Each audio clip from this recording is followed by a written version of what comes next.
Why is it important to be trauma informed? The number one reason, compassion. Compassion for yourself and compassion for others. Understanding how trauma affects the brain and nervous system answers so many questions.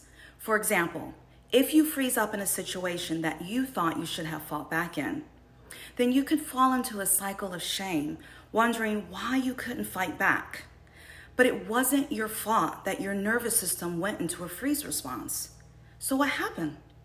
Well, your nervous system went immobilized because that was the best threat response to keep you safe and alive with that particular threat.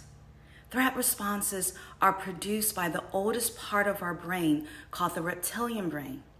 The reptilian part of our brain is automatic and it keeps us alive.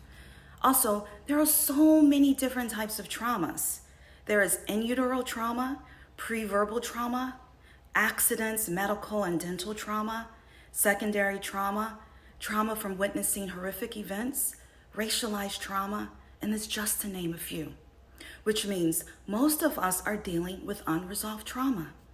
And when we are dealing with trauma, we are frozen in time, rigid, and stuck in our fight, flight, or freeze threat responses. They are in overactivation.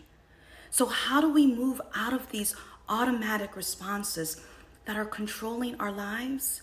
We heal. We heal with embodiment somatic practices. Also, if we can recognize that people are operating from a perspective of their trauma, we can give more grace and more compassion to them and ourselves. We can implement boundaries better because if you recognize that your nervous system does not feel safe with a person or in a particular environment, then you can avoid those triggers that will activate your fight, flight, or freeze response. Food for thought. Tell me what you think.